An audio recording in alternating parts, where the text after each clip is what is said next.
ခင်ပွန်းဖြစ်သူကဖောက်ပြန်ယုံတင်မကပဲကျမကိုပိုင်ဆိုင်မှုတပြားတစ်ချက်မှမပေးပဲအိမ်ပေါ်ကနှင်ထုတ်ခဲ့ပါတယ်စိတ်ပြက်အားငယ်လုံးလို့ကျမမြေကမ်းနားကိုပြေးသွားပြီးမြေထဲခုန်ချကအဆုံးစီရင်ဖို့တရားလက်ရန်ပေါ်တက်လိုက်တဲ့အချိန်မှာပဲဝမ်းမိုက်ထဲကမွေးမလာသေးတဲ့ကလေးကရုတ်တရက်စကားပြောလာခဲ့တယ်မေမေစိတ်မလုံးနဲ့သားကအတိတ်ဘဝကနေပြန်လည်မွေးဖွားလာတဲ့သူပါအတိတ်ဘဝတုန်းကအဖေရုပ်မှာဟာမေမေနဲ့သားကိုနှင်ထုတ်ပြီးတော့ရွမ်တန်း80တန်လော့ထရီစုကြီးပေါက်သွားခဲ့တယ်ဒါကိုကြားတော့ကျမပို့ပြီးစိတ်မကောင်းဖြစ်သွားပြီးလက်ရန်ကိုလှုပ်ဖို့လုပ်တဲ့အချိန်မှာပဲထိုအတန်ကထပ်ထွက်လာပြန်တယ်။သားကအဲ့ဒီလော့ထရီကနန်းတွေကိုသိတယ်မေမေ။သားတို့အရင်ဦးအောင်သွားဖြတ်ခုတ်လို့ရတယ်။ဒါကြောင့်ဘာမှရှောက်မလုပ်ပါနဲ့အောင်။ပြီးတော့အဖေရုပ်မာရဲ့လှုပ်ဝက်ပတ်စံတွေကိုအိတ်ခမ်းမျက်နှာချက်ထဲမှာဝတ်ထားတာသားသိတယ်။သားတို့အဲ့ဒီပတ်စံတွေကိုအရင်ယူပြီးမှကွာရှင်းကြရအောင်။ဒီစကားကိုကြားပြီးနောက်မှာတော့ကျမခြေထောက်တွေလည်းမတုံတော့ပဲစိတ်တွေပါအေးချမ်းသွားခဲ့တယ်။အိမ်ပြန်ရောက်တာနဲ့ပထမဆုံးလုပ်တဲ့အလုပ်ကလေကားတစ်စင်းကားပြီးမျက်နှာချက်ကိုခွာဖို့ပါပဲကျမကငိုယိုပြီးအိမ်ပြန်ပြေးလာတာမို့အိမ်ကူဒေါ်လေးလီလည်းကျမကိုမတားရဲရှာဘူးအိတ်ခမ်းတကားကိုအတွင်းကနေချက်ထိုးလှေကားစင်ဖက်နှက်ချုပ်ပြီးအနေငယ်ပူထွက်နေတဲ့ဝမ်းပိုက်လေးကိုကြည့်လိုက်တယ်။သားနေရတေချာရဲ့လားမင်းအဖေကမကြခင်ပြန်လာတော့မှတကယ်လို့မှားခွာမိရင်သားတို့အခွင့်အရေးမရှိတော့ဘူးနော်။ဝမ်းပိုက်ထဲကနေနုနယ်ပေမဲ့တင်းငိမ်လုံးနဲ့အတန်လေးထွက်လာတယ်။မေမေသားကိုယုံစမ်းပါအတိတ်ဘဝတုန်းကအဖေရုပ်မှာဟာပတ်စံတွေကိုရွှေတုံးတွေပြောင်းပြီးဘယ်ဘက်ကတတိယမြောက်မျက်နှာချက်ကွက်ထဲမှာဝတ်ထားတာအားပြင်းပြင်းနဲ့တွန်းလိုက်ကျမအသက်ကိုပြင်းပြင်းရှူပြီးလှေကားပေါ်တက်ခဲ့တဲ့လက်တွေကတုံနေပေမဲ့ဒါဟာကြောက်လို့မဟုတ်ဘူးရင်ခုန်စိတ်လှုပ်ရှားလုံးလိုပဲလူမင်းဟာကျမကိုကွာရှင်းပေးဖို့ဖိအားပေးတဲ့အနေနဲ့ကျမရဲ့ကက်အားလုံးကိုပိတ်ပစ်ခဲ့တယ်ကျမကိုငက်ပြတ်အောင်လုပ်ပြီးအရှုံးပေးလာအောင်တွန်းအားပေးနေတာပေါ့အခုလည်းဘာမှမပေးပဲအိမ်ပေါ်ကမောင်းထုတ်ချင်နေတာအိမ်မက်ပဲမက်လိုက်တော့ကျမအားနဲ့ထိုမျက်နှာချက်ကွက်ကိုတွန်းဖွင့်လိုက်တော့ဖုံတွေကျလာပြီးမျက်စိထဲဝင်ကုန်တယ်ဒါပေမဲ့မျက်စိပုတ်ဖို့အချိန်မရှိဘူးဘာလို့လဲဆိုတော့လေးလံလာတဲ့အနက်ရောင်ထဲတစ်ခုကိုကျမစမ်းမိလိုက်လို့ပဲအထဲကနေခက်ခက်ခဲခဲဆွဲထုတ်လိုက်ရပြီးလှေကားပေါ်ကနေပြုတ်ကျလူနီးပါဖြစ်သွားခဲ့တယ်သတိထားဦးမေမေပြုတ်ကျသွားရင်သားတို့သားမီးနှစ်ယောက်လုံးအသက်ပြောက်သွားလိမ့်မယ်မကောင်းတဲ့စကားတွေမပြောစမ်းနဲ့ကျမတုံရင်နေတဲ့လက်တွေနဲ့အိတ်ကိုဖွင့်ကြည့်လိုက်တော့ရွှေရောင်တောက်တောက်တွေကြောင့်မျက်စိတောင်ကျိမ့်မတက်ဖြစ်သွားရတယ်ရွှေတုံးတွေကြီးပဲကျမတက်မှာဒီလောက်များတဲ့ရွှေတွေကိုတခါမှမမြင်ဘူးအောက်မှာငွေကြည့်လိုက်တော့အမေရိကန်ဒေါ်လာအထက်လိုက်ရှိနေသေးတယ်ဒါတွေဘယ်လောက်တောင်ရှိလဲယွမ်6တန်းလောက်ရှိမယ်မေမေဒါအဖေရုပ်မာကသူ့ရဲ့ပါဒနာကိုလိမ်ပြီးကုမ္ပဏီပိုင်ဆိုင်မှုတွေကိုရွှေ့ပြောင်းထားတာအဲ့ဒီမြောင်မနဲ့အတူနိုင်ငံခြားကိုထွက်ပြေးပြီးပျော်ပါဖို့ပြင်ထားတာပေါ့အတိတ်ဘဝတုန်းကမေမေကဦးချောင်းချောင်းနဲ့မြေထဲခုန်ချတည်သွားတော့ထိုခွေးကောင်နဲ့ခွေးမတို့ပဲဒုက္ခခံစားသွားရတယ်သူတို့ကပတ်စံတွေနဲ့နိုင်ငံခြားသွားပွဲတွေယူပြီးပြန်လာတော့စီးပွားရေးလုပ်ငန်းရှင်ကြီးတွေဖြစ်လာပြီးမေမေကိုလုံးဝမေ့ပစ်လိုက်ကြတာဒါကိုကြားတော့ကျမရင်ထဲကဒေါသမီးတောက်တွေဟာဝုန်းကနေတောက်လောင်လာခဲ့တယ်။လူမင်းတို့တရိษံကောင်းငါကမင်းနဲ့အတူအောက်ခြေကနေစပြီးရုန်းကန်လာခဲ့တာ။ပတ်စံရှိလာတော့မြောင်မထားယုံနေမကဘူး။လိုဝက်ပတ်စံတွေပါဝတ်ထားပြီးငါ့ကိုပါတေချောင်းကြံအောင်လုပ်တယ်ပေါ့။ကျမရွှေတုံးတွေကိုတဒုံးချင်းစီထုတ်ပြီးအသင့်ပြင်ထားတဲ့ခရီးဆောင်အိတ်ထဲထည့်လိုက်တယ်။မျက်နှာချက်ကအပေါက်မဲကြီးကိုကြည့်ရင်စိုးရိမ်စိတ်ဝင်လာမိတယ်။ဒါကိုသူရိပ်မိသွားရင်ကွာရှင်းဖို့နေနေသားဒီနေ့ငါဒီအိမ်ကနေအသက်ရှင်လျက်ထွက်သွားနိုင်ပါဦးမလားမသိဘူးလူမင်ပြန်လာလို့ဒါကြီးအလွတ်ကြီးဖြစ်နေတာမြင်ရင်ဘယ်လိုလုပ်မလဲမိမိကလည်းဦးလေးပဲဘေးကစောင်းစင်ပေါ်ကစောင်းအဟောင်းတွေကိုအိတ်ထဲထည့်ထားလိုက်လေပြီးမှမျက်နှာချက်ကိုမူလအတိုင်းပြန်ပိတ်ထားဒီမျက်နှာချက်ကနှစ်ချီလို့ဘယ်သူမှဖွင့်ကြည့်မှာမဟုတ်ဘူးသူသိတဲ့အချိန်ကျရင်သားတို့ကကောင်းကင်ပေါ်ရောက်နေပြီကျမချက်ချင်းသဘောပေါက်သွားပြီးစောင်းစင်ပေါ်ကလူမင်ဟန်ဆောင်ဖို့အတွက်တင်ထားတဲ့နိုင်ငံခြားဘာသာစောင်းအဟောင်းတွေကိုအိတ်ထဲအတင်းထိုးထည့်မျက်နှာချက်ထဲပြန်ထားပြီးအစွန်းကလက်ပွေတွေကိုပါအဝတ်နဲ့တိတိကျကျတုပ်ပစ်လိုက်တဲ့အားလုံးပြီးသွားတော့ကျန်းပြင်ပေါ်ထိုင်ချလိုက်မိပြီးရင်တွေကတုံနေတာစီဒီနေတယ်လို့ပဲစောစောကတရားပေါ်ကခုံချဖို့လှုပ်တုံးကတော့ဒီလောက်မရင်ခုန်ခဲ့ဘူးကွက်တီပဲအောက်ထပ်ကနေတရားခါဖွင့်တန်ကြားလိုက်ရပြီးနောက်လူမင်ရဲ့စိတ်မရှိတဲ့အတန်ကြီးထွက်လာတယ်ဒေါ်လေးလီအဲ့ဒီယူနေတဲ့မိမပြန်လာပြီလာ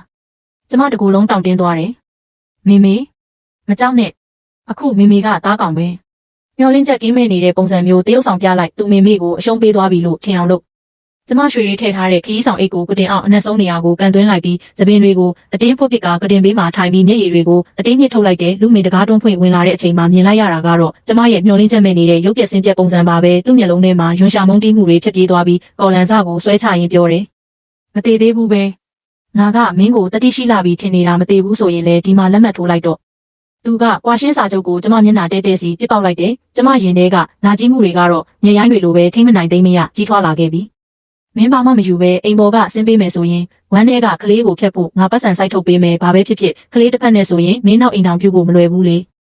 ကျမခေါင်းကိုဖြည်းဖြည်းချင်းမောလိုက်ပြီးမျက်လုံးတွေကိုအသက်မပါသလိုဟာလာဟင်းလင်းဖြစ်အောင်လုပ်လိုက်တယ်တားဖြစ်သူတင်ပေးထားတဲ့အတိုင်းနှလုံးသားတစ်ခုလုံးတေဆုံးသွားတဲ့မိန်းမတစ်ယောက်လိုတရုပ်ဆောင်ရမှာဖြစ်လို့ပဲလူမင်းခုနှစ်နှစ်တာလင်မယားဘဝကိုမင်းဒီလောက်တောင်ရက်ဆက်ရတာလားကျမအတန်ကတုံရင်ပြီး၆ကပ်နေခဲ့တယ်လူ လူမင်းကလှောင်ပြုံးပြုံးပြီး secret တလိပ်ကိုမိမိလိုက်တယ်ကျမကိုဝင်ရှိနေတာကိုလည်းသူလုံးဝထည့်မတွက်ဘူးလင်းရှောင်းဝေးအားလုံးကလူကြီးတွေပဲရုပ်ပြအောင်မလုပ်စမ်းပါနဲ့ကြောက်ကြောက်မှကိုဝင်ရှိနေပြီအဲ့ဒါသားလေးပဲငါသူတို့သားမိကိုဂုံချက်တစ်ခုပေးရမယ်မင်းဝမ်းတွေကကလေးကယောက်ျားလေးလားမိန်းကလေးလားတောင်မသိရသေးဘူးတကယ်လို့မိန်းကလေးဆိုရင်ငါရှုံးမှာပေါ့တောက်ငါကမင်းရဲ့အဖေကဝမ်းမိုက်ထဲကကလေးလေးကဒေါသတကြီးနဲ့စိတ်ထဲကနေစေးရေးတိုင်းထွာတော့တယ်မေမေအဲ့ဒီအယူကောင်ကိုဂယုမဆိုင်နဲ့အဲ့ဒီမြောင်မပိုက်ထဲကကလေးကသူ့သွေးသားမဟုတ်ဘူးဂျင်းစရာနဲ့ရထားတဲ့တရားမဝင်ကလေးကျမရဲ့ချင်းစိတ်ကိုမနှဲအောင်ထားရပြီးချက်ချင်းခေါင်းကုန်းလက်နဲ့မျက်နှာကိုအုပ်ကပခုံးတွေကိုတုံခါနေအောင်လုပ်လိုက်တယ်လူမင်းအထင်ကတော့ကျမရှိုက်ကြီးတင်ငိုနေတယ်ပေါ့ကျမမျက်ရည်တွေနဲ့ခေါင်းကိုပြန်မောလိုက်ပြီးပြက်သားတဲ့မျက်လုံးတွေနဲ့ပြောလိုက်တယ်ကောင်းပြီငါလက်မှတ်ထိုးမယ်ဒါပေမဲ့ငါမှာအခြေအနေတစ်ခုရှိတယ်ပတ်စံလိုချင်လို့လားငါပြောလိုက်မယ်အခုကုမ္ပဏီမှာပတ်စံမရှိဘူးငါကိုယ်တိုင်တော့အကျွေးတွေတင်နေတာငါပတ်စံမလိုချင်ဘူးကျမသူ့စကားကိုဖျက်ပြောလိုက်ပြီးဝမ်းနေပလက်အတန်နဲ့ငါရဲ့အဝတ်စားတွေနဲ့နေ့စဉ်သုံးပစ္စည်းအချို့ပဲယူသွားမယ်ကျန်တာဘာမှမလိုချင်ဘူးမင်းနဲ့အပြက်ရှင်းချင်ရုံပဲလူမင်းခဏတာကြောင်သွားတယ်ကျမဒီလောက်လွယ်လွယ်ကူကူသဘောတူလိမ့်မယ်လို့သူထင်မထားတာသိတာပါတယ်ကောင်းပြီမင်းအမြင်မှန်ရတာကောင်းတယ်ချက်ချင်းသိမ်းစေပြီးအခုပဲလစ်တော့မနှက်ပြန်မနှက်ကြရင်တရားရုံးမှာတွေ့မယ်စကားဆုံးတာနဲ့သူလှည့်ထွက်သွားခဲ့တယ်ကျမကိုတစ်ချက်လေးတောင်ကြည့်ဖို့ရွှန်ရှာနေတဲ့ပုံစံပါပဲတကားပိတ်သွားတာနဲ့ကျမချက်ချင်းမျက်ရည်တွေကိုတုပ်ပြီးကတင်အောက်ကခရီးဆောင်အိတ်ကိုဆွဲထုတ်လိုက်တဲ့အပေါ်ကနေအဝတ်ဟောင်းတွေနဲ့အိမ်သုံးပစ္စည်းတွေဖုံးအုပ်ပြီးအိတ်ကိုတွန်းကာထွက်လာခဲ့တယ်လူမင်းကအေကန်ဆိုဖာပေါ်မှာထိုင်ပြီးညောင်မကြောက်ကြောက်နဲ့ဗီဒီယိုကောပြောနေတယ်အဲ့ဒီလိုနူးညံ့တဲ့အတန်မျိုးကိုကျမတခါမှမကြားဘူးခဲ့ဘူးကျမထွက်လာတာမြင်တော့သူထရက်ပြီးရှောက်လာတယ်နေဦးအိတ်ကိုဖွင့်ပြဦးမယူတင်တာတွေယူသွားမှာဆိုလို့ကျမရဲ့ရင်ဘတ်ကြီးတစ်ခုလုံးဒိန်းကနေဖြစ်သွားပြီးသူ့ကိုတတိမိအောင်ရိုက်ပြီးထွက်ပြေးရမလားလို့တွေးမိသွားတယ်ဒါပေမဲ့လူမင်းကအိတ်ထဲကအဝေးဟောင်းတွေကိုမြင်တော့နှာခေါင်းရှုံပြီးမထီမဲ့မြင်ပြောတယ်ဒီအမိုက်တွေကိုပဲယူတာလားတခြားပစ္စည်းတွေထပ်မစစ်တော့ဘူးလားငါခွင့်ရေးမပေးဘူးလို့မပြောနဲ့ဦးကျမပြုံးလိုက်ပြီးမလိုတော့ပါဘူးဒီအိမ်ကပစ္စည်းတွေအကုန်လုံးကညစ်ပတ်လွန်းလို့လူမင်းမျက်နှာကြီးမဲမောင်သွားပြီးလက်အခုချက်ချင်းလက်တော့ကျမလေးလံထားတဲ့ခရီးဆောင်အိတ်ကိုတွန်းပြီးတစ်ချိန်ကမိမိရဲ့ကိုလုံရလို့ထင်ခဲ့တဲ့အင်ကြီးရဲ့တကားဝါကနေထွက်ခွာလာခဲ့တဲ့အိမ်ရဝင်းထဲကထွက်တာနဲ့တက္ကစီတစ်စင်းသားပြီးမြို့လေကငါးအဆင့်ရှိဟိုတယ်ကြီးစီတက်မောင်းခိုင်းလိုက်တယ်မေမေလမ်းနေဗျာအဲ့ဒီခွေးကောင်ကတော့အခုထိအိမ်မက်မက်ပြီးပတ်စံရေးတွက်နေတော့ဖြစ်လိမ့်မယ်ညနေချက်ကပတ်စံတွေမရှိတော့တာတည်ရနေကြရင်သူ့မျက်နှာဘလို့ဖြစ်မလဲမသိဘူးဒါပေမဲ့သားတို့အချိန်ကိုလူရမယ်နော်မနှက်ပြန်ကွာရှင်းလက်မှတ်ရတာနဲ့ချက်ချင်းလော်ထရီသွားဝယ်ရမယ်ရွမ်တန်း80စုကြီးကသားတို့ကိုစောင့်နေတာကျမကားနောက်ခန်းမှာထိုင်ပြီးအပြင်ကရှုခင်းတွေကိုကြည့်ရင်ရင်ထဲကပိတ်ဆို့နေတဲ့ဒေါသကိုးတွေအားလုံးလွင့်စင်သွားတယ်လို့ခံစားလိုက်ရတယ်လူမင်းနဲ့ထုတ်လိုက်တာအိုစာနေတဲ့မိမကြီးတယောက်လို့ထင်နေလားမင်းကိုယ်တိုင်မင်းရဲ့လက်နဲ့သမီးကိုလက်လွတ်လိုက်တာပါအဲ့ဒီညကကျမသမရကုံထူးဆောင်ခန်းကြီးထဲမှာပုံမှန်ဆိုနှမျောလို့မစားရတဲ့ပင်လယ်စာစပွဲကြီးကိုမာယူပြီးခနန်းဘရင်ကြီးကိုကြိုက်ဝါရင်သားဖြစ်သူပြောပြတဲ့အတိတ်ဘဝကကောလာဟာလာတွေကိုနားထောင်နေခဲ့တယ်အတိတ်ဘဝတုန်းကကျမမြစ်ထဲခုန်ချတည်ဆုံးပြီးနောက်လူမင်းဟာမျက်ရည်တစ်စက်မှမကြယုံနေမကပဲကျမမှာစိတ်ရောဂါရှိပါတယ်ဆိုပြီးသတင်းထုတ်ပြန်ခဲ့သေးတယ်သူကကျမတည်ဆုံးမှုကိုအသုံးချပြီးသူတော်ကောင်းရောင်ဆောင်ကကုမ္ပဏီရဲ့ရှယ်ယာဈေးနှုန်းတွေကိုမြင့်တင်ခဲ့တာအဲ့ဒီညောင်မှရှုကြောက်ကြောက်ကလည်းကျမရဲ့အသက်အာမခံရောချင်းငွေတွေနဲ့တန်ဖိုးကြီးအိတ်တွေကိုဝယ်ယူခဲ့ပြီးကျမရဲ့အယိုးပြတွေကိုတောင်တောတောင်အဝေးတနေရာမှာစွန့်ပစ်ခဲ့ကြတာတဲ့ဒီကလည်းစားကိုမိမိတေချာပေါက်ခြေဖြတ်ပေးမယ်ဒါကိုကြားတော့ကျမလက်ထဲကကနန်းခြေထောက်တောင်ကျင်းမွသွားခဲ့ရတယ်တေချာပေါက်ပေါ့မိမိမနှက်ပြန်တရားရုံးရှိမှာပြဆက်အကြီးကြီးရှိသေးတယ်ရှုကြောက်ကြောက်ကတေချာပေါက်လာပြီးရန်စားလိုက်မယ်မိအောက်ခံထားနော်ဘယ်တော့မှလက်ပါမသွားစေနဲ့ဘာလို့လဲဆိုတော့သူဝစ်ထားတဲ့တန်ဖိုးကြီးအဝတ်စားတွေကအတုတွေကြီးပဲထိလိုက်တာနဲ့အယောင်ကျွတ်မဲ့ဟာတွေအဲ့ဒီအချိန်ကျရင်သားတို့ကိုတရားစွဲပြီးငွေညစ်နေပါဦးမယ်ကျမတဟာရေမီတော့တဲ့ဒီကလေးလေးကကျမထက်တောင်စကားနာထိုးတာရက်ဆက်သေးတယ်နောက်ရက်မနက်မှာတော့လူမင်းဟာစိတ်ရွှင်လန်းပြီးသပင်တွေကိုစီတဝင်းဝင်းနဲ့ဖြီးတင်လာခဲ့တယ်ဘေးမှာတွဲလာတာကတော့ကိုဝင်ကြီးတကားကားနဲ့စကက်ချက်ကြီးဝတ်ထားတဲ့ရှုကြောက်ကြောက်ပါပဲသူကိုဝင်ရှိနေတာကိုကဘာတိအောင်ကြီးညာကျင်နေတဲ့ပုံစံမျိုးကျမတယောက်တည်းရက်နေတာကိုမြင်တော့ရှုကြောက်ကြောက်ကပါဇက်ကိုပိတ်ပြီးလှောင်ရဲတယ်။အိုးမကြီးဘာလို့မျက်နှာကဒီလောက်ညှိုးနေရတာလဲ။မင်းညကတဲကိုစရာမရှိလို့တရားအောက်မှာသွားအိတ်နေတာလား။စကားနည်းနည်းပြောစမ်းပါ။မဟုတ်ရင်ရှောင်းခွေးကစိတ်တန်ရာရပြီးမြစ်ထဲပြန်ခုန်ချနေအောင်မယ်လူမင်းကမြောင်မရဲ့တင်ပါကိုပုတ်ပြီးကျမဘက်လက်ကမျက်နှာသေးနဲ့ပြောတယ်စာရွက်စာတမ်းတွေအကုန်ပါရဲ့လားမြန်လောက်ကြရအောင်ကုမ္ပဏီမှာအလုပ်တွေရှိသေးတယ်ကျမတို့ကိုဂရုမစိုက်ပဲအထဲကိုတန်းဝင်သွားပြီးလက်မှတ်ထိုးတစ်စိတ်တုံးထူကအားလုံးကိုအပြည့်အဝပူးပေါင်းဆောင်ရွက်ပေးခဲ့တယ်ကွာရှင်းလက်မှတ်ရလိုက်တဲ့အချိန်မှာလူမင်းဟာဝင်ထုတ်ဝင်ပိုးကြီးကျသွားသလိုတက်ပြင်းချလိုက်တယ်လင်းယောက်ျားနောက်ဆုံးတော့လွတ်လပ်သွားပြီးသားတို့သွားပြီးအောင်ပွဲခံကြရအောင်တကားဝါကနေထွက်လာတော့ရှုကြောက်ကြောက်ကကျမရှိတဲ့လူမင်းကိုအတင်းနှမ်းပြတယ်လူမင်းကလည်းသူမရဲ့ပါးကိုဖြစ်ညစ်ပြီးကောင်းပြီးမင်းသဘောတိုင်းပဲဟုပြောကကျမဘက်လှည့်ပြီးပတ်စံအချို့ကိုကျန်းပြင်ပေါ်ပစ်ချလိုက်တယ်။ရော့ဒါတက္ကစီခငါလူမင်းကလူမဆန်ဘူးလို့မပြောစေနဲ့ဦး အဲ့ဒီပတ်စံတွေကကျမ်းပြင်ပေါ်ကျသွားတာကကျမရဲ့အသုံးမကျမှုကိုနှောင်ပြောင်နေတယ်လို့ပဲဘေးကလူတွေကလည်းကြောက်ကားစားနေကြည့်နေကြတယ်ကျမခါးကိုညှို့လိုက်တော့လူငယ်နဲ့ရှုကြောက်ကြောက်တို့မျက်နှာမှာအောင်နိုင်သူအပြုံးတွေပေါ်လာခဲ့တယ်သူတို့ကကျမပတ်စံကောက်တော့မယ်ထင်နေတာဒါပေမဲ့ကျမကဖက်နှက်ကြိုးကိုပဲပြန်ချီပြီးမတက်ရက်လိုက်ကထိုပတ်စံတွေကိုခြေထောက်နဲ့နင်းချေပစ်လိုက်တယ်လူမင်းဒီပတ်စံကိုမင်းမသာမင်းစေးကူဖို့ပဲတင်ထားလိုက်ပါမင်းရဲ့နဖူးပြင်ကမဲမောင်နေတာကြည့်ရတာမကြခင်ဘေးဒုက္ခအကြီးကြီးကြုံရတော့မယ်ထင်တယ်လင်းရှောင်ဝေးနင်းစကားကိုရုပ်ပြတ်အောင်မပြောနဲ့ရှုကြောက်ကြောက်ကအော်ဟစ်တော့တယ်နင်းဘသူ့ကိုချိန်ဆနေတာလဲကျမအေးဆက်ဆက်ပြုံးပြပြီးကားတစ်စင်းသားကထွက်ခွာလာခဲ့တယ်ကားပေါ်ရောက်တော့သားတကယ်လို့သူမျက်နှာချက်ထဲကပစ္စည်းတွေမရှိတော့တာတည်သွားရင်ဘယ်လိုလုပ်မလဲကျမလက်ဖွားတွေမှာချွေးတွေဆူရွှဲနေခဲ့ပြီပြီးရင်လည်းတိပါစီပေါ့မေမေကွာရှင်းလက်မှတ်လည်းရပြီးပြီပိုင်ဆိုင်မှုခွဲဝေရေးစာချုပ်လည်းလက်မှတ်ထိုးပြီးပြီလေစာရွက်ပေါ်မှာအဖြူအမဲတေးသေးချာချာရေးထားတာပဲတူးချင်းစီရဲ့ကိုပိုင်ပစ္စည်းတွေကိုအပြန်အလှန်ဆော့ပတ်ခွင့်မရှိဘူးလို့အဲ့ဒီရွှေတုံးတွေကမေမေယူလာတဲ့ကိုပိုင်ပစ္စည်းတွေဖြစ်သွားပြီးအဲ့ဒါသူ့ပစ္စည်းဖြစ်ကြောင်းသူသက်သေပြနိုင်မလားပြီးတော့အဲ့ဒီပတ်စံတွေကတရားမဝင်တာမို့သူရဲတိုင်ရဲပါမလားကျမပေါင်ကိုဖြက်ခနဲရိုက်လိုက်မိတယ်ဟုတ်သားပဲဒီလိုရှုံးကြီးကိုသူခါးစည်းခံရတော့မှာပဲအခုအရေးကြီးဆုံးကလော်ထရီသွားဝယ်ဖို့ပဲသားဖြစ်သူရဲ့လမ်းညွှန်မှုအတိုင်းကျမမျိုးပြင်ကတိတ်မပေါ်တွင်နဲ့လော်ထရီဆိုင်လေးတစ်ခုကိုရောက်သွားခဲ့တယ်တထေးစက်ကနေကနန်း9စုံထုတ်ပေးပါမဟုတ်ဘူးမေမေစက်ကထုတ်တာမဟုတ်ဘူးအားပြောတဲ့ကနန်းတွေကိုမှတ်ထားသူည52 29 26 30တူည84အော်တထေး sorry ပဲနော်ကျမကနန်းကိုယ်တိုင်ရွေးမယ်ကျမချက်ချင်းစကားပြင်ပြောလိုက်ရတယ်ပါလွာတဲ့ lottery လက်မှတ်လေးကိုကင်ထားရင်ရွှေတုံးအိတ်ထက်တောင်ပိုပြီးပူလောင်နေတယ်လို့ခံစားရတယ်ရွမ်တန်း80ကြီးပြဒါတကယ်ပေါက်ရင်ကျမတစ်သက်လုံးပူစရာမလိုတော့ဘူးဒါတကယ်ပေါက်မှာလားတေချာပေါက်ပေါ့မေမေအတိတ်ဘဝတုန်းကဒီစုကိုပေါက်တဲ့သူကလေးလွင်းသူဖိုးကြီးတယောက်သူကအရက်မှုပြီး lottery လက်မှတ်ပြောက်သွားတာကိုအဖေရုံမှာကကောက်ရပြီးလိန်ထုတ်သွားတာဒီဘဝမှာတော့ဒါသားတို့ပိုင်ဆိုင်မှုဖြစ်သွားပြီကျမစိတ်လှုပ်ရှားနေတော့မှပဲလက်ထဲက lottery လက်မှတ်ကိုတစုံတစ်ယောက်ကဆွဲယူသွားခဲ့တယ်မောကြည့်လိုက်တော့လူမင်ဖြစ်နေတယ်ကျမတကူလုံးချွေးစည်းတွေပြန်သွားပေမဲ့တင်းငင်အောင်ဟန်ဆောင်ပြီးလက်ကိုဆန့်ထုတ်လိုက်တဲ့ lottery လက်မှတ်ကိုပြန်ပေးမနေ့ကလေးကကြည့်ရတာမင်းကလူတယောက်လိုပြောင်းလဲသွားသလိုပဲပါလေအဆန်မရတော့ lottery နဲ့ဘဝကိုပြောင်းလဲမလို့လားမင်းရဲ့စင်းရဲသားရုပ်ကြီးကိုလည်းကြည့်အောင်စုပေါက်မဲ့မျက်နှာမျိုးလားကျမရင်ထဲကတက်ပြင်းရှည်ကြီးချလိုက်မိတယ်သူလည်းပြန်လည်မွေးဖွားလာပြီးကျမစီက lottery လက်မှတ်ကိုလာလို့တာထင်နေတာ sorry ပဲလူမင်းရဲ့အိတ်ခမ်းမျက်နှာချက်ကိုလူခေါ်ပြီးပြင်လိုက်အောင်တော့ငါမတော်တဆတစ်ကွက်ကိုတိုက်မိပြီးပျက်စီးသွားလို့ဒီစကားကိုကြားတော့လူမင်းကြောင်သွားတယ်ထိုးခွင့်ရေးကိုအတုံးချပြီး lottery လက်မှတ်ကိုပြန်လုလိုက်ကအတင်းရောက်လာတဲ့တက်စီပေါ်တက်ပြီးတကားပိတ်လိုက်တယ်မင်းအိမ်ပြန်ရောက်ရင်တီးလိုက်မယ်ဟိုတယ်ကိုပြန်ရောက်ရုံရှိသေးဖုန်းညီလာခဲ့တယ်လူမင်းစီကပါကျမဖုန်းကိုကင်လိုက်ရုံရှိသေးတစ်ဖက်ကနေအော်ဟစ်တန်ကြီးထွက်လာတယ်လင်းရှောင်ဝေးနင်းလိုမိမယုတ်နင်းငါရဲ့မျက်နှာချက်ကိုဘာလို့လိုက်တာလဲပျက်စီးသွားလို့ပြင်ခိုင်းတာလေဘာလို့ဒီလောက်တောင်ဒေါသထွက်နေရတာလဲအထက်ကပစ္စည်းတွေဘယ်ရောက်သွားလဲသူ့အတန်တွေတုံနေတာကြည့်ရတာယူမတက်ဖြစ်နေပြီဆိုတာသိတာပါတယ်ဘာပစ္စည်းလဲ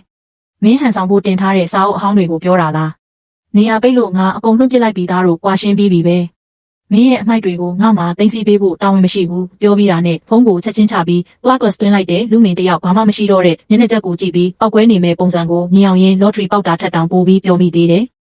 နောက်ရက်တွေမှာကျမရင်တထိတ်ထိတ်နဲ့ဖြတ်တန်းခဲ့ရတယ်လူမင်လာရှာမှာကြောက်တာမဟုတ်ပဲ lottery မပေါက်မှာကိုကြောက်နေတာပါဟိုတယ်ထဲမှာပဲအောင်ပြီး TV က lottery ကနန်းထုတ်လွှင့်မှုကိုနေတိုင်းစောင့်ကြည့်နေခဲ့တယ်လူမင်ကတော့ရဲမတိုင်ရဲရှာဘူးဒါပေမဲ့သူငြိမ်မနေပါဘူးလူမိုက်ချို့ကိုမှားပြီးကျမမိဘအိမ်ကိုတွားရောက်နှောက်ယှက်ခိုင်းပြီးကျမကသူ့စီကရွမ်9တန်းခိုးသွားတယ်ဆိုပြီးပတ်စံပြန်တောင်းခိုင်းတယ်မိဘတွေကကြောက်လန့်တကြားနဲ့ပုံဆက်မေးလာတော့ကျမကနှစ်သိမ့်ပေးပြီးချက်ချင်းရဲတိုင်လိုက်တယ်ရဲတွေရောက်လာတော့ထိုလူမိုက်တွေကလူမင်ခိုင်းတာပါဆိုပြီးချက်ချင်းဝင်ခံသွားကြတယ်လူမင်လည်းရဲစခန်းမှာလက်ဖက်ရည်သွားတောက်ရယုံတယ်မကပဲကျမမိဘတွေကိုစိတ်တန်ရာရစေမှုနဲ့ရော်ကြေးပါပေးလိုက်ရတယ်ဒါပေမဲ့ဒါကယာယီပဲဆိုတာကျမသိတယ်သူ့လိုလူစားမျိုးကအရှုံးကြီးရင်ဆိုင်ရရင်ပိုပြီးရုံမာတက်လို့ပဲနောက်ဆုံးတော့ lottery ကနန်းဖွင့်မဲ့နေ့ကိုရောက်လာခဲ့ပြီးကျမ TV ရှေ့မှာထိုင်ပြီးလက်မှတ်ကိုကြစ်ကြစ်ပါအောင်စုပ်ကင်ထားမိတယ်ပထမဆုံးကနန်းသူည9ဒုတိယကနန်း10နှစ်နောက်ဆုံးကနန်းဆက်လေးထွက်လာတဲ့အချိန်မှာတော့ကျမဆိုဖာပေါ်ခြေပြစ်လက်ပြစ်လဲကျသွားခဲ့ရတယ်အကုန်တူတယ်တကနန်းမှမလွဲဘူးရွမ်တန်း80ကြီးပြကျမအော်ဟစ်လိုက်ပြီးဝမ်းမိုက်လေးကိုဖက်ကကတင်ပေါ်မှာလိမ့်နေအောင်ပျော်မိတော့တယ်ဒါမင်းကတကယ်မမေရဲ့ရတနာလေးပဲကံကောင်းခြင်းနဲ့သားလေးပဲစိတ်အေးထားပါမင်းမေဒါကအစပဲရှိသေးတာဒီပတ်စံကအဖေရုံမာရဲ့ပိုင်ဆိုင်မှုနဲ့ရှင်ရင်ကိုယ်ွယ်ရာစံကြီးတမြင်ပဲဒါပေမဲ့အခုအချိန်မှာတော့သားတို့သားမီး2ယောက်လုံးစိတ်ချမ်းသာဖို့လုံလောက်ပါပြီးနောက်ထပ်ဆက်ရှိန်မြင့်မဲ့အပိုင်းလာတော့မယ် သားတို့စုသွားထုတ်ရမယ်ပြီးတော့ဒါကိုလူမင်းသိအောင်လုပ်ရမယ်သူသိရင်ပို့ပြီးယူသွားပြီးလာလူမှာပေါ့သူ့ကိုယူအောင်လုပ်ရမှာပဲလေမေမေလူကမယူရင်အကွက်တွေမှားမှာမဟုတ်ဘူးအခုအဖေရုံမာရဲ့ကုမ္ပဏီပါတနာကစည်ရင်းတွေစစ်နေပြီးသူဒီပတ်စံကိုအရန်လိုအပ်နေတာမေမေ lottery ပေါက်တာသိရင်သူတေချာပေါက်ပြန်ပေါင်းဖို့စူးစမ်းလိုက်မယ်ဒါမှမဟုတ်ညံဆိုးသုံးလိုက်မယ်သူမကောင်းတဲ့စိတ်ကူးရင်ဒါနဲ့သားတို့သူ့ကိုထောင်ထဲပို့လို့ရပြီလူနေတဲ့ကလေးလေးရဲ့အတန်ထဲကပြတ်သားမှုကိုကြားတော့ကျမချက်တီးတောင်ထမိတယ်ဒီကလေးကအတိတ်ဘဝတုန်းကဘာတွေကြုံခဲ့ရလို့ဒီလောက်တောင်အကွက်စိတ်နေရတာလဲဒါပေမဲ့ကျမသဘောကျတယ်စုထုတ်တဲ့နေ့မှာကျမနှာခေါင်းစည်းမျက်မှန်အနက်အုတ်ထုတ်တွေနဲ့လူသက်သမားလိုဆင်ရင်သွားခဲ့ပေမဲ့အဝတ်စားကိုတော့လူမင်လွန်ခဲ့တဲ့နှစ်အနည်းငယ်ကဝယ်ပေးမှုတဲ့အဝတ်ဟောင်းကိုတမင်ဝတ်သွားခဲ့တယ်သတင်းထောက်တွေမေးမြန်းချိန်မှာကျမအတန်ကိုပြောင်းပြီးကျမကအခုမှကွာရှင်းထားတဲ့မိခင်တူပါခင်မွန်းဟောင်းကချမ်းသာတာမှတ်ပြီးကျမနဲ့ကလေးကိုစွန့်ပစ်ခဲ့တာလို့ဖြေလိုက်တယ်ဒီသတင်းကချက်ချင်းဆိုသလိုဟာဆတ်ဖြစ်သွားပြီးခေါင်းစဉ်ကစွန့်ပစ်ခံဇနီးဟောင်းရွမ်တန်း80စုကြီးပေါက်သွားတဲ့ဖြစ်နေရုံမှာနောင်တရပြီးမျက်ရည်ကျဆိုပြီးဖြစ်သွားခဲ့တယ်နမေတိုက်ရိုက်မပါပေမဲ့လူမင်မြင်တာနဲ့ဒါကျမဆိုတာချက်ချင်းသိမှာပဲသိချတာပေါ့စုထုတ်ပြီးဟိုတယ်ကိုပြန်ရောက်ရုံရှိသေးအဲ့ကျိုကဖုံးဆက်လာတဲ့လူဆိုသူကကျမကိုအံ့အားသင့်စရာပေးဖို့လာရှာတယ်တဲ့ကျမအောက်ထပ်ဆင်းသွားတော့နှင်းစီပန်းစီကြီးကြီးကိုကင်ပြီးအတူရောင်ပြုံးတွေနဲ့စောင့်နေတဲ့လူမင်ကိုမြင်လိုက်ရတယ်ကျမကိုမြင်တာနဲ့သူပြေးလာပြီးပန်းစီကိုအတင်းထိုးပေးတယ်မိမကိုမင်းကိုအရန်လွမ်းနေတာကျမဘေးကိုရှောင်လိုက်ပြီးအေးဆက်ဆက်ကြည့်ကလူကိုတိတ်ခါရှိအောင်နေပါသားတို့ကွာရှင်းပြီးပြီရှောင်းဝေးကိုမသွားတယ်သားတို့ပြန်ပေါင်းရအောင်ကလေးအတွက်ပြီးပြည့်စုံတဲ့မိသားစုတစ်ခုပေးရအောင်လေသူ့ရဲ့မျက်ရည်တွေနဲ့တရုပ်ဆောင်မှုကိုကြည့်ပြီးကျမသူ့ကိုအော်စကာဆုတောင်းပေးခြင်းစိတ်ပေါက်သွားတယ်တကယ်လို့သူ့ရဲ့နောက်ွယ်ကရုံမာမှုတွေကိုမသိရင်ကျမတနာမိသွားနိုင်တယ်ပြန်ပေါင်းမယ်ဒါဆိုမင်းရဲ့သားလေးကိုကိုဝင်ဆောင်ထားတဲ့ကြောက်ကိုဘယ်လိုလုပ်မလဲသူ့ကိုချက်ချင်းကလေးဖြတ်ခိုင်းပြီးမောင်းထုတ်လိုက်မယ်မင်းသာကိုခွင့်လွှတ်မယ်ဆိုရင်ကိုပါမဆိုလုပ်ဖို့အသင့်ပဲကျမရင်မိတယ်လူမင်းမင်းမတကယ်ကိုအခြေခံသိက္ခာတော်မရှိတော့ဘူးပဲကျမဖြည်းဖြည်းချင်းထိုင်ချလိုက်ပြီးခြေထောက်ချိတ်ကပြောလိုက်တယ်ကောင်းပြီလေပြန်ပေါင်းချင်ရင်လည်းရပါတယ်မင်းရဲ့ကုမ္ပဏီ share အားလုံးကိုငါနာမည်ပြောင်းပေးဒါဆိုငါစဉ်းစားပေးမယ် share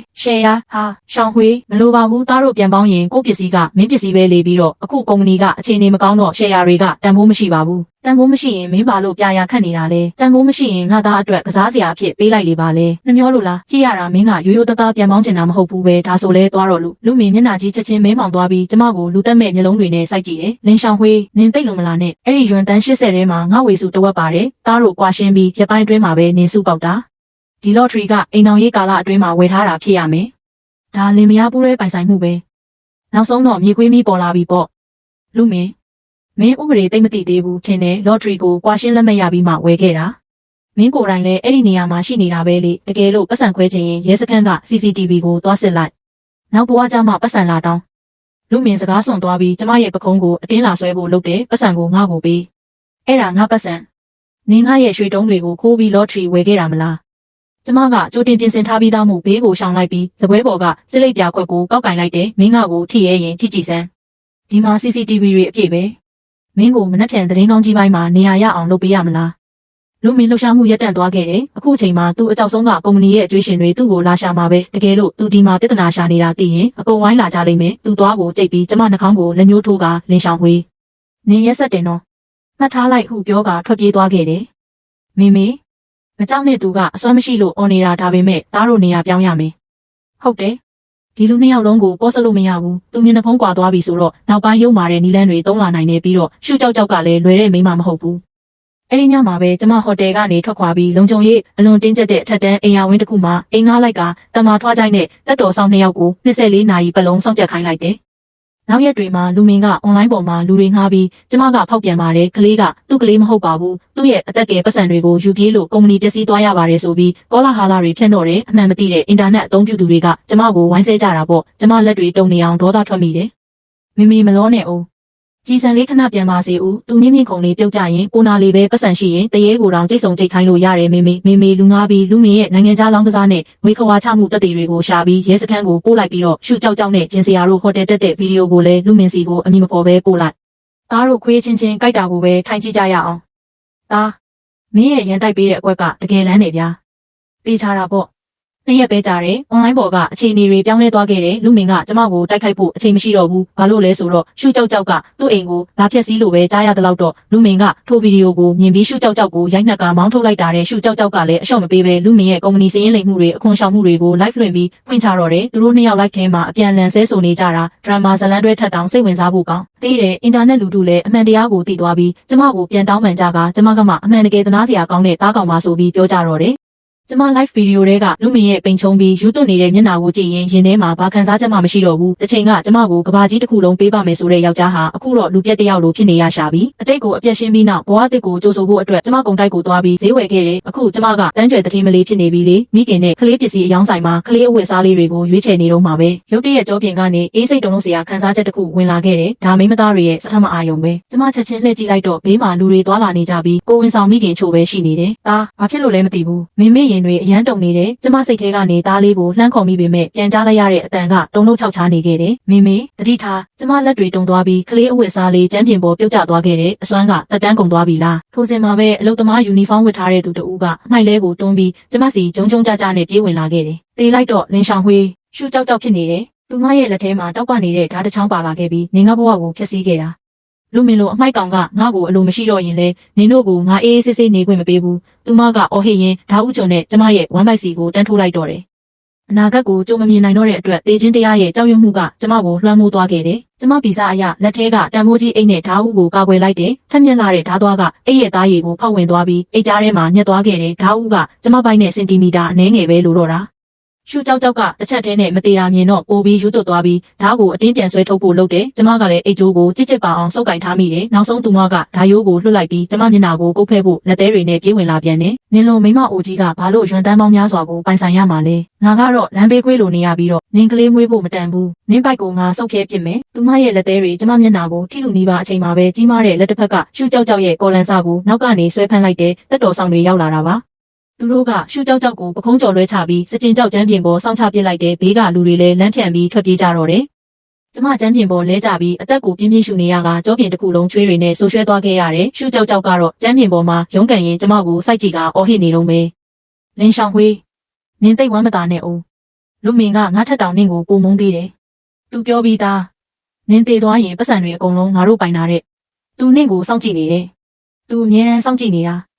ကျမရင်ဘက်ကိုဖိရင်တက်တော်ဆောင်တွေဖမ်းဆီးထားပေမဲ့ယူသွတ်စွာရေမောနေတဲ့ရှူကြောက်ကိုကြည့်ပြီးပထမဆုံးအကြိမ်ဖြစ်တကူလုံးအေးစိမ်သွားခဲ့ရတယ်။ဇညွှန်းမရှိတော့တဲ့အခါမှာဒီလိုအသက်ဆွန်ရဲတဲ့လူရန်ကားတွေကတကယ်ကိုကြောက်စရာကောင်းလာပါလား။သားဖြစ်သူရဲ့အတန်လေးတုံရင်နဲ့ထွက်လာတဲ့မေ sorry ပါလက်ပြအကျိုးသက်ရောက်မှု butterfly effect ကြောင့်အချိန်လိုင်းတွေပြောင်းကုန်ပြီးနောင်နာကမှာမိမိကိုယ်တိုင်ပဲအားကိုးရတော့မယ်။ကျမတက်တော်ဆောင်ရဲ့တွဲထူမှုနဲ့ထည့်ရလိုက်ပြီးအေးဆက်ဆက်မျက်လုံးတွေနဲ့ကိစ္စမရှိဘူးသားလေးဇညွှန်းမရှိရင်မိမိကိုယ်တိုင်ဇညွှန်းရေးမှာပေါ့ရှူကြောက်ကတော့ဓာတ်နဲ့လူတက်ဖို့စူးစမ်းမှုတက်တေထင်ရှားတာမို့ထောင်ထဲရောက်သွားခဲ့တယ်။ဒါပေမဲ့ကျမစိတ်မအေးနိုင်သေးဘူးခေါင်းပေါ်မှာဓာတ်တစ်ချောင်းဆွဲထားသလိုခံစားနေရတော့ပဲရှူကြောက်ပြောခဲ့တဲ့သူစောင့်ကြည့်နေတဲ့ဆိုတဲ့စကားကကျမရဲ့အိမ်မက်ဆိုးဖြစ်လာခဲ့တယ်။နှစ်ရက်ပဲကြာတယ်ကျမစီကိုပါဆယ်ထုတ်တစ်ခုရောက်လာခဲ့တယ်ပို့သူလိမ့်စာမပါဘူးတက်တော်ဆောင်ကဂယုတစိုက်ဖွင့်ကြည့်လိုက်တော့အထဲမှာရုပ်ပြက်စင်းပြက်အယုတ်ဟောင်းတရုပ်ရှိနေပြီးအထဲမှာသွေးစွန်းနေတဲ့ကွန်းတွေနဲ့ကြွက်တေတကောင်ထည့်ထားတယ်အယုတ်မျက်နှာမှာကျမရဲ့တက်ပုံကိုကတ်ထားပြီးမျက်လုံးနှစ်ဖက်မှာအနှစ်ချောင်းစိုက်ထားသေးတယ်ပြီးတော့စာရန်လေးတစ်ခုပါလာတယ်မိမမျက်နှာချက်ထဲကပတ်စံတွေကိုတုံးရတာပျော်ရဲ့လားမကြခင်မင်းကလေးမွေးတဲ့အချိန်ကျရင်သွေးသွန်ပြီးတေးစေဖို့ငါဆုတောင်းပေးလိုက်ပါတယ်ထိုစာကိုကြည့်ပြီးကျမလက်တွေတုံရင်လာခဲ့တယ်လူမ